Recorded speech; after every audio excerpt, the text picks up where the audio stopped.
नमस्कार, आवाज समाचार में आप सभी का स्वागत है। मैं हूं सीमा। खबरों की शुरुआत करते हैं। सबसे पहले नजर डाल लेते हैं हेडलाइंस पर। राष्ट्रीय गीत वंदे मातरम के 150 वर्ष पूरे। पीएम बोले, ये गीत नहीं, एक ऊर्जा है।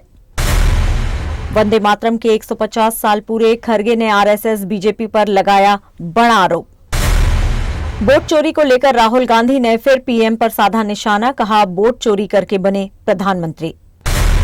प्रियंका गांधी ने सीईसी को दी खुलेआम धमकी। कहा, ज्ञानेश कुमार का नाम जनता कभी नहीं भूलेगी। और इंडोनेशिया के जकार्ता में जुमे की नमाज के दौरान धमाका, 50 से ज्यादा घायल। और अब खबरें विस्तार से। प्रधानमंत्री नरेंद्र मोदी ने आज राष्ट्रीय गीत वंदे मातरम के 150 वर्ष पूरे होने के उपलक्ष्य में वर्ष भर चलने वाले स्मरण उत्सव का शुभारंभ किया। कार्यक्रम को संबोधित करते हुए पीएम मोदी ने कहा कि वंदे मातरम सिर्फ एक गीत नहीं, बल्कि एक मंत्र, एक ऊर्जा और एक संकल्प है। ये शब्द मां भारती की आराधना है, जो इतिहास की स्मृतियों को जीवित करते हुए वर्तमान को आत्मविश्वास और भविष्य को प्रेरणा से भर देती है। इस गीत में ऐसा भाव है जो हर भारतीय को ये विश्वास दिलाता है कि कोई भी लक्ष्य असंभव नहीं होता। पीएम मोदी ने कहा कि गुलामी के अंधेरे कालखंड में वंदे मातरम आजादी का उद्घोष बन गया था।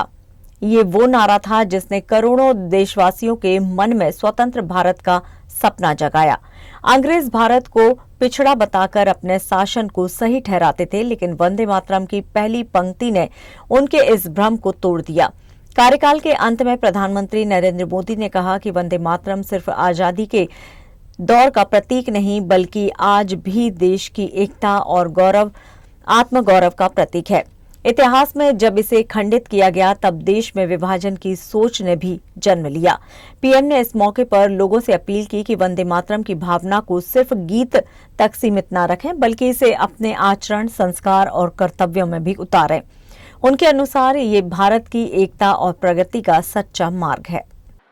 वंदे वंदे वंदे वंदे मातरम एक शब्द, एक मंत्र है, एक ऊर्जा है,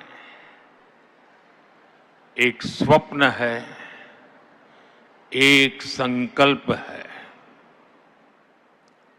वंदे मातरम ये एक शब्द मां भारती की साधना है, मां भारती की आराधना है। वंदे मातरम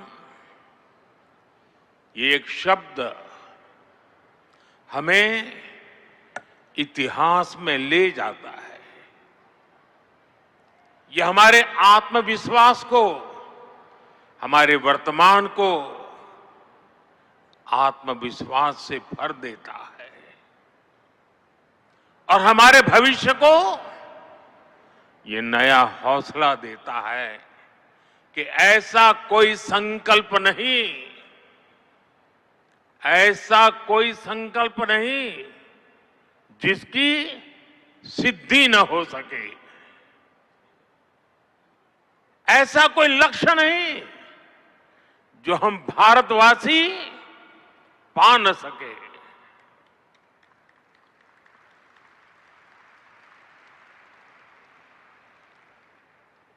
साथियों, वंदे मातरम के सामूहिक गान का ये अद्भुत अनुभव, ये वाकई अभिव्यक्ति से परे है। इतनी सारी आवाजों में एक लय, एक स्वर, एक भाव, एक जैसा रोमांच, एक जैसा प्रवाह, ऐसा तारतम्य, ऐसी तरंग, इस ऊर्जा ने हृदय को स्पंदित कर दिया है। देश के राष्ट्रीय गीत वंदे मातरम को 150 वर्ष पूरे हो गए हैं। इस अवसर पर कांग्रेस अध्यक्ष मल्लिकार्जुन खड़गे ने आरएसएस और बीजेपी पर बड़ा आरोप लगाया। उन्होंने कहा कि जो लोग आज राष्ट्रवाद के संरक्षक होने का दावा करते हैं, वे अपनी शाखाओं कार्यालयों में कभी वंदे मातरम या जन गण मन नहीं गाते। इसके बजाय वे नमस्ते सदा वत्सले गाते हैं, जो उनके संगठनों का महिमा मंडन करता है। खड़गे ने इसे अत्यंत विडंबनापूर्ण बताया। उन्होंने कहा कि ये साबित करता है कि देशभक्ति सिर्फ उनके प्रचार का हिस्सा है, न कि वास्तविक भावना। खड़गे ने कहा कि 1925 में स्थापित आरएसएस ने अपनी सार्वभौमिक श्रद्धा के बावजूद वंदे मातरम से परहेज किया। उन्होंने राष्ट्रीय आंदोलन में आरएसएस बीजेपी के योगदान की आलोचना करते हुए कहा कि उन्होंने कभी भी स्वतंत्रता संग्राम का समर्थन नहीं किया और कई बार संविधान और राष्ट्र के प्रतीकों का अपमान किया। वहीं वंदे मातरम ने 150 वर्षों में भारत की सामूहिक आत्मा को जागृत किया और स्वतंत्रता का नारा बना। खड़गे ने आगे जोर देकर कहा कि कांग्रेस वंदे मातरम और जन गण मन दोनों पर गर्व करती है। कांग्रेस की हर सभा और आयोजन में ये गीत श्रद्धा के साथ गाए जाते हैं, जो भारत की एकता और गौरव का प्रतीक है। कांग्रेस का कहना है कि ये गीत देश की अमर आत्मा और मातृभूमि के प्रति अटूट विश्वास का प्रतीक है और ये हर भारतीय को भारत माता की मुक्ति के लिए एकजुट करता है। बिहार विधानसभा चुनाव के बीच कांग्रेस नेता राहुल गांधी ने एक बार फिर से भाजपा और प्रधानमंत्री नरेंद्र मोदी पर निशाना साधा है। उन्होंने आरोप लगाया है कि भाजपा ने पूरे चुनाव को चोरी किया और नरेंद्र मोदी चुनाव चोरी करके ही प्रधानमंत्री बने हैं। राहुल गांधी ने कहा है कि उनके पास इस आरोप के समर्थन में कई सबूत हैं और कांग्रेस आने वाले समय में इसका खुलासा जरूर करेगी। राहुल गांधी ने हरियाणा विधानसभा चुनावों का हवाला देते हुए कहा कि वो असली चुनाव नहीं थे, बल्कि बड़े पैमाने पर फर्जीवाड़ा हुआ था। राहुल गांधी ने यह भी कहा कि चुनाव आयोग उनके आरोपों पर कोई जवाब नहीं दे रहा है और भाजपा उसकी ढाल बनकर खड़ी है। उन्होंने दावा किया कि हरियाणा चुनाव में मतदाता सूची में 25 लाख फर्जी एंट्री की गई और इससे भाजपा को फायदा पहुंचाया गया। उन्होंने कहा कि लोकतंत्र के खिलाफ साजिश है और कांग्रेस इस लड़ाई को पूरी ताकत से लड़ेगी। वहीं भाजपा ने राहुल गांधी के आरोपों को खारिज करते हुए कहा कि कांग्रेस अपनी हार छिपाने के लिए लोकतंत्र पर सवाल उठा रही है। बिहार विधानसभा चुनाव को लेकर सियासी पारा चढ़ा हुआ है और इसी बीच कांग्रेस सांसद प्रियंका गांधी ने रैली में जोरदार बयान दिया। उन्होंने मंच से चुनाव आयुक्त ज्ञानेश कुमार, एस संधू और विवेक जोशी का नाम लिया और कहा कि जनता इनका नाम कभी नहीं भूलेगी। कभी ज्ञानेश कुमार नाम सुना है? सुना है? नहीं सुना होगा, नहीं सुना होगा। कभी आपने एस संधू का नाम सुना है? नहीं सुना होगा। कभी विवेक जोशी का नाम सुना है? नहीं सुना होगा, क्योंकि अपने पद और आयोग के पीछे छुपे हुए हैं। लेकिन यही है चुनाव आयोग के सबसे ऊंचे अधिकारी, जो इस देश के संविधान के साथ, इस देश के लोकतंत्र के साथ खिलवाड़ कर रहे हैं। याद कर लो इनके नाम, याद कर लो, क्योंकि आप देश की जनता हो। आपके खून और पसीने से ये धरती सींची गई है और इस धरती के साथ, हमारी मातृभूमि के साथ, हमारे संविधान के साथ आज खिलवाड़ हो रहा है। आपके अधिकारों के साथ खिलवाड़ हो रहा है, आपके अधिकारों को छीना जा रहा है और यही 3 लोग छीन रहे हैं। इनके नाम मत भूलो, इनको पद के पीछे छुपने मत दो, इनको आयोग के पीछे छुपने मत दो। प्रियंका ने चेतावनी भरे अंदाज में कहा है कि जो लोग गड़बड़ी करेंगे वे रिटायरमेंट लेकर शांति से नहीं रह पाएंगे। रैली में मौजूद समर्थकों ने नारे लगाते हुए तीनों को चोर तक कह डाला। प्रियंका ने जनता को भी सतर्क रहने की अपील की और कहा कि वोट की चोरी बर्दाश्त नहीं होगी। इस बयान ने सियासी माहौल को और गर्मा दिया है। प्रियंका गांधी ने अपने भाषण में हरियाणा विधानसभा चुनाव में हुई कथित वोटिंग गड़बड़ी का उदाहरण देते हुए बताया कि जनता के साथ धोखा अस्वीकार्य है। जनता हमारी मां है और किसी भी प्रकार की बेईमानी स्वीकार नहीं होगी। इससे पहले राहुल गांधी ने चुनाव आयोग पर आरोप लगाते हुए कहा कि 25 लाख फर्जी वोट के माध्यम से चुनाव में धोखाधड़ी की गई। प्रियंका गांधी का ये बयान चुनाव आयोग और अधिकारियों के खिलाफ कांग्रेस की गहन नाराजगी को दिखाता है। वोट चोरी का विवाद अब राजनीतिक बहस का मुद्दा बन गया है। ये वोट जिसके आधार पर आप इस देश के नागरिक बनते हैं, ये वोट जिसके आधार पर आपको सारी स्कीम मिलती है, आपको मनरेगा में मजदूरी मिलती है, इस देश के नागरिक बनने के नाते और इस देश में वोट डालने के नाते जितनी भी सरकारी स्कीमें हैं, सरकारी पैसे हैं, इसीलिए मिलते हैं, इसी के आधार पर मिलते हैं। और आज इसी को कमजोर किया जा रहा है। आपके 65 लाख वोट काटे हैं इस सरकार ने और इनके साथ चुनाव आयोग ने, जो इनके साथ साथ मिलजुल कर साजिश कर रहा है हमारे संविधान, हमारे देश को कमजोर करने का। यह चुनाव आयोग जिसका दायित्व है कि इस देश की रक्षा करें, कि लोकतंत्र की रक्षा करें, कि चुनाव निष्पक्ष तरह से होना चाहिए, आज यही चुनाव आयोग इस सरकार के साथ साजिश कर रहा है कि आप किसी को वोट डालें, किसी को भी आप सरकार बनाना चाहें, कोई भी सरकार बनाना चाहे, कोई फर्क नहीं पड़ेगा, सरकार इन्हीं की बनेगी, वोट इन्हीं के पक्ष में जाएगा, क्योंकि सारे मिले हुए हैं और ये चुनाव को ठीक ढंग से होने नहीं दे रहे हैं। आज आपके सामने मेरे भाई राहुल गांधी ने सारी सच्चाई दिखा दी है, इनकी सारी सच्चाई सामने आ गई है। बिहार से इन्होंने 65 लाख वोट काटे, हरियाणा में इसी तरह से चुनाव हुआ था, 25 लाख वोट इन्होंने फर्जी लगवाए, 25 लाख फर्जी वोट। हरियाणा का सारा चुनाव चोरी कर लिया, चोरी की सरकार है हरियाणा में, और यहां की तैयारी कर रहे हैं, 65 लाख वोट कटवा के यही तैयारी यहां हो रही है। सुन लीजिए कौन है ये लोग, सुन लीजिए। खबरों में यहाँ लेंगे एक छोटा सा ब्रेक, आप बने रहिए हमारे साथ।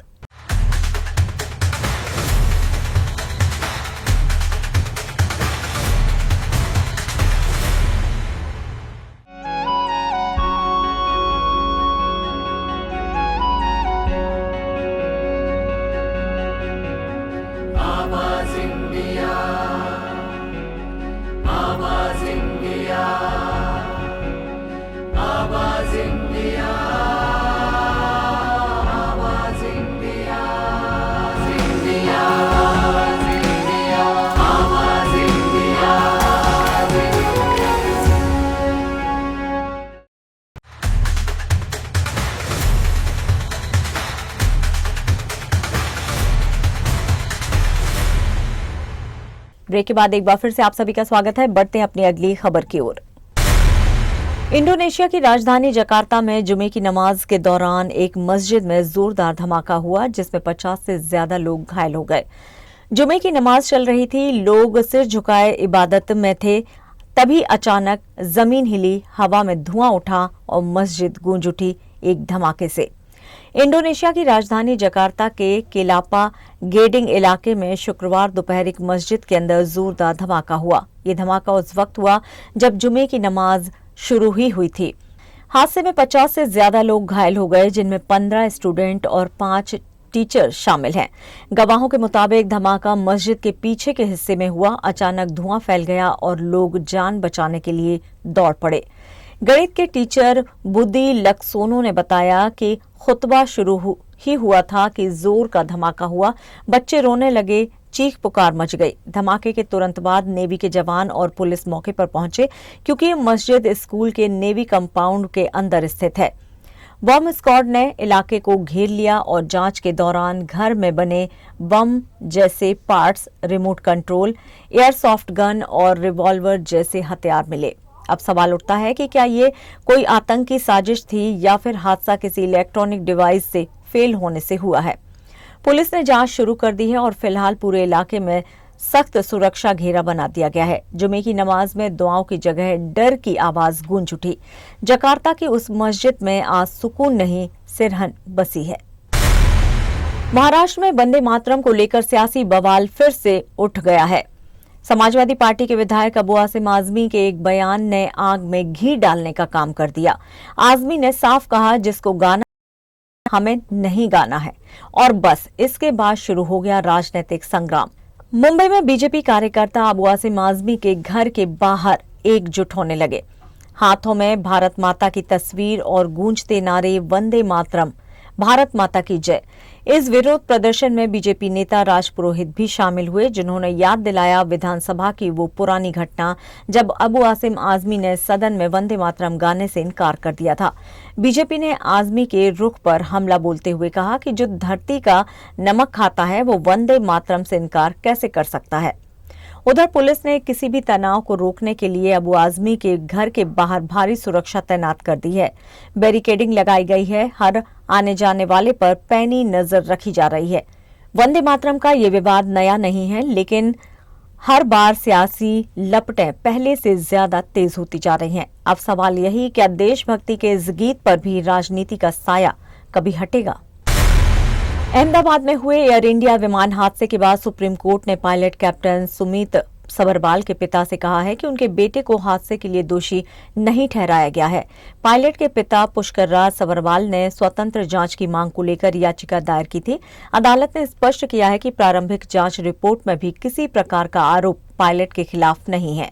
सुप्रीम कोर्ट ने केंद्र सरकार और नागरिक उड्डयन महानिदेशालय से जवाब तलब किया है। न्यायमूर्ति सूर्यकांत और न्यायमूर्ति जयमाल्या बागची की पीठ ने पायलट के पिता को खुद पर बोझ नहीं लेने की सलाह दी है। अदालत ने AAIB की प्रारंभिक रिपोर्ट का हवाला देते हुए कहा है कि इसमें कहीं भी पायलट को दोषी नहीं ठहराया गया है। रिपोर्ट में केवल पायलटों के बीच हुई बातचीत और तकनीकी पहलुओं का जिक्र है। कोर्ट ने यह भी स्पष्ट किया है कि AAIB का काम किसी को दोषी ठहराना नहीं, बल्कि भविष्य में ऐसे हादसों को रोकने के उपाय सुझाना है। सुप्रीम कोर्ट ने कहा है कि अगर जरूरत पड़ी तो वो पायलट की निष्पक्ष छवि की रक्षा भी करेगा। मामले की अगली सुनवाई 10 नवंबर को होगी। आपको बता दें कि इस हादसे में air India flight AI-171 Ahmedabad से लंदन के लिए उड़ान भरते ही दुर्घटनाग्रस्त हो गई थी। विमान में कुल 241 यात्री सवार थे, जिसमें से 229 यात्री और 12 क्रू मेंबर शामिल थे। इस भीषण हादसे में कुल 261 लोगों की मौत हुई थी, जिनमें जमीन पर मौजूद 19 अन्य लोग भी शामिल थे। पायलट कैप्टन सुमित सबरवाल और को पायलट कैप्टन क्लाइव कुंदर की मौके पर ही मौत हो गई। याचिका में कहा गया है कि दुर्घटना की पूरी और निष्पक्ष जांच होनी चाहिए, ताकि भविष्य में यात्रियों की सुरक्षा सुनिश्चित हो सके। और खबरों में यहां लेंगे एक छोटा सा ब्रेक। आप बने रहिए हमारे साथ।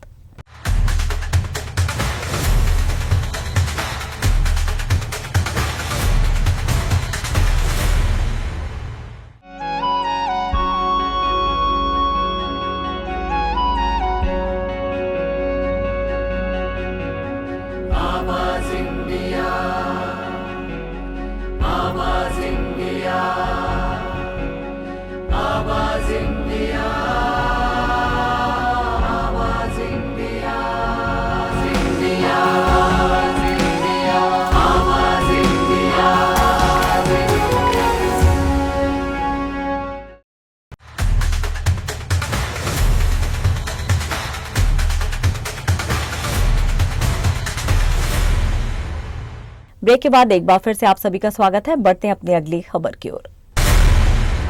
बॉलीवुड के दिग्गज परिवार में गहरा सन्नाटा है। वेटरन एक्टर संजय खान की पत्नी जरीन कतरक का 81 वर्ष की आयु में निधन हो गया है। शुक्रवार सुबह उन्हें कार्डियक अरेस्ट आया और कुछ ही पलों में उन्होंने इस दुनिया को अलविदा कह दिया।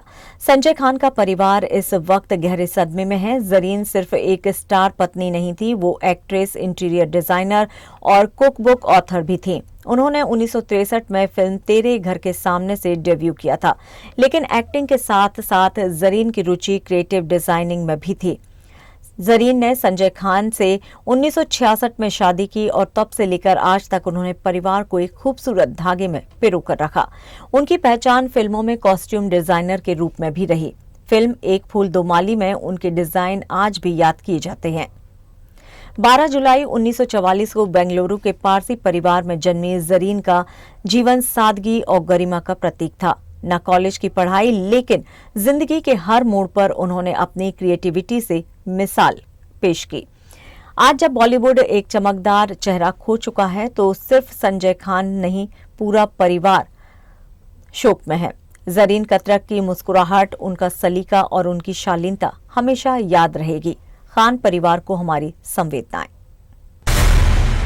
तमिल अभिनेता अरुण विजय के चेन्नई स्थित घर को बम से उड़ाने की धमकी मिलने से हड़कंप मच गया है। धमकी एक ईमेल के जरिए भेजी गई थी, जिसे पाकर पुलिस और बम निरोधक दस्ते तुरंत हरकत में आ गए। एकट्टोथंगल पुलिस स्टेशन की टीम ने डीजीपी कार्यालय को सूचित किया और तुरंत जांच शुरू कर दी है। धमकी में अभिनेता के घर पर बम रखे जाने की चेतावनी दी गई। पुलिस और बम निरोधक दस्ते ने अभिनेता के घर पहुंचकर गहन तलाशी की। अधिकारियों ने कहा है कि फिलहाल धमकी देने वाले ईमेल के स्रोत का पता लगाया जा रहा है। सुरक्षा बढ़ाने के लिए आसपास के इलाकों में भी सतर्कता बढ़ा दी गई है। जनता में सुरक्षा को लेकर चिंता देखी गई। पुलिस मामले की गंभीरता से जांच कर रही है। अरुण विजय तमिल फिल्मों के जाने माने अभिनेता हैं और उनकी कई फिल्में दर्शकों में काफी लोकप्रिय हैं। इनमें एन्नई अरिंधल, चेक्का चिवंथा वनम और चक्रव्यूह शामिल हैं। अभिनेता की आगामी फिल्म रेट्टा थाला भी चर्चा में है। ये फिल्म कृष थिरुकुमारन के निर्देशन में बन रही है। निर्माता बॉबी बालचंद्रन और BTG यूनिवर्सल बैनर के तहत फिल्म का निर्माण चल रहा है। पुलिस और सुरक्षा बलों ने शूटिंग प्रभावित न होने देने का भरोसा दिलाया है। फिल्म के प्रमोशन और शूटिंग के लिए भी सुरक्षा बढ़ा दी गई है। मामले की जांच जारी है और किसी भी संदिग्ध गतिविधि पर तुरंत कार्रवाई की जाएगी। भारत की बेटियों ने ऐसा कमाल कर दिखाया है कि अब इनामों की बरसात होनी शुरू हो गई है। वुमेन्स वर्ल्ड कप 2025 जीतकर इतिहास रचने वाली टीम इंडिया की 3 शेरनियां स्मृति मंधाना, जेमिमा रॉड्रिक्स और राधा यादव अब बन गई हैं करोड़पति। महाराष्ट्र सरकार ने किया है बड़ा ऐलान। इन तीनों को मिलेगा 2.25 करोड़ रुपए का इनाम। स्मृति टूर्नामेंट की सबसे भरोसेमंद रन मशीन। जेमिमा सेमीफाइनल में ऑस्ट्रेलिया के खिलाफ नाबाद 127 रन बनाने वाली और राधा यादव फाइनल और सेमीफाइनल दोनों में छाई रही। यही नहीं, इनकी जीत के सूत्रधार कोच अमोल मजूमदार को भी सरकार देगी 22.5 लाख रुपए का सम्मान। यानी कि मैदान पर बल्ले बोले और अब सरकार के दिल से निकली तालियां। वहीं बंगाल से भी आई गर्व की खबर। दीप्ति शर्मा और ऋचा घोष को ईस्ट बंगाल क्लब करेगा सम्मानित। Deepti player of the tournament, 22 wicket और 215 रन। ऋचा घोष 235 रन, 12 छक्के और स्ट्राइक रेट 133। इन बेटियों ने दिखा दिया क्रिकेट सिर्फ मर्दों का खेल नहीं, अब हर छक्का, हर विकेट, हर जीत भारत की महिलाओं की ताकत का प्रतीक है। और आज पूरा देश कह रहा है शाबाश इंडिया, ये जीत हर बेटी के नाम। भारतीय क्रिकेटर मोहम्मद शमी और उनकी पत्नी हसीन जहां के बीच चल रहा विवाद अब सुप्रीम कोर्ट तक पहुंच गया है। हसीन जहां ने याचिका दायर कर गुजारा भत्ता बढ़ाने की मांग की है। शुक्रवार को इस याचिका पर सुनवाई हुई। सुप्रीम कोर्ट ने इस मामले में शमी और पश्चिम बंगाल सरकार से जवाब तलब किया है। कोर्ट ने मौखिक टिप्पणी में कहा है कि अंतरिम भरण पोषण के लिए वर्तमान गुजारा भत्ता काफी अच्छा खासा है। सुप्रीम कोर्ट ने शमी की ओर से दिए जा रहे मासिक भत्ते को संतोषजनक माना। जानकारी के लिए बता दें कि इससे पहले कोलकाता हाई कोर्ट ने शमी को उनकी पत्नी और बेटी के भरण पोषण के लिए 4 लाख रुपए मासिक देने का आदेश दिया था। हसीन जहां को 1.5 लाख रुपए और बेटी के लिए 2.5 लाख रुपए प्रति माह मिलते हैं। हालांकि हसीन जहां ने इसे पर्याप्त नहीं बताया और राशि बढ़ाने की मांग की थी। सुप्रीम कोर्ट ने यह स्पष्ट किया कि अंतरिम भत्ते के तौर पर ये राशि ठीक है, लेकिन याचिका की पूरी सुनवाई बाद में होगी। फिलहाल आवाज समाचार में इतना ही, लेकिन आप देखते रहिए आवाज इंडिया। नमस्कार।